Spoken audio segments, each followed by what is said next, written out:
So we were discussing about the consistency limit, right. तो अब देखो, ये जो कंसिस्टेंसी लिमिट है, लास्ट लेक्चर में ये ग्राफ को हम लोगों ने ढंग से डिस्कस कर लिया था, ठीक है।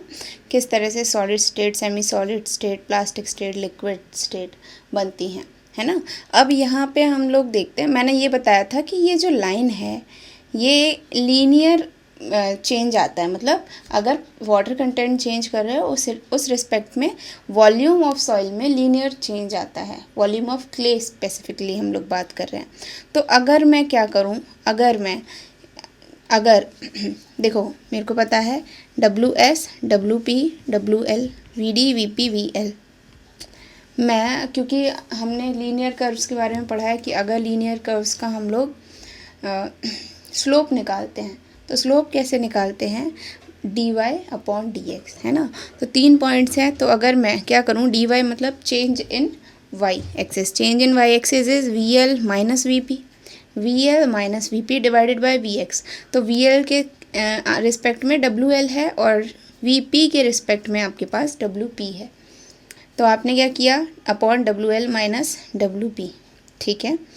इसी तरह से आप ये देखो, सेम चीज़ मैं क्या VP और VD के लिए भी कर सकती हूँ, VP minus VD upon WP minus WS, ठीक। आपको वॉल्यूम में चेंज और आपको वाटर कंटेंट दोनों पता होगा। इस तरह से आप स्लोप निकाल सकते हो।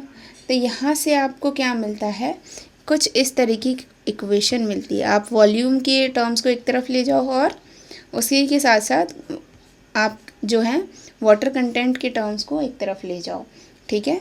तो अब आप यहाँ से देखते हो कि volume VL minus VP upon VP minus VD is equal to WL minus WP upon WP minus WS, nothing, just a simple maths, ठीक है।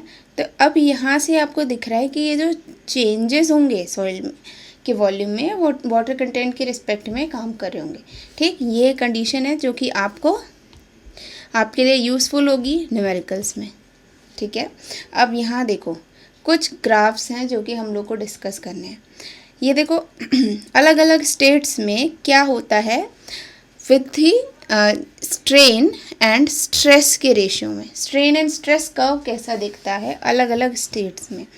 तो यहाँ पे मैंने आपको दिखाया है कि आपका स्ट्रेन जो है, स्ट्रेस जैसे स्ट्रेन बढ़ रहा है, आप सॉलिड स्टेट में अगर स्ट्रेन बढ़ा रहे हो तो कम स्ट्रेन में ही ज़्यादा स्ट्रेस जो है वो झेल लेता है, ठीक है।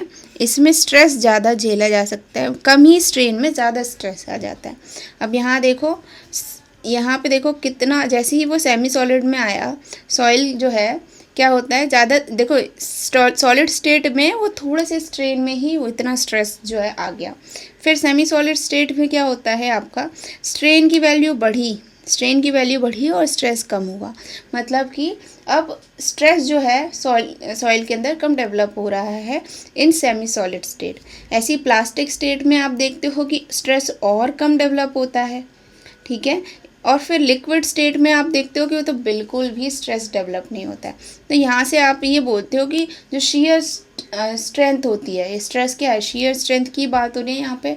तो किस स्टेट में ज़्यादा होगी, लिक्विड में तो बिल्कुल ही नहीं होती, प्लास्टिक में होती है अच्छी भली, सेमी सॉलिड में होती है और सॉलिड स्टेट में होती है, ठीक। तो ये सब कंडीशंस जो हैं आप लोग स्टडी करते हो विद द कंसिस्टेंसी लिमिट। ये ग्राफ होते हैं आपके क्या, स्ट्रेस स्ट्रेन कर्व के at each and every stage, ठीक।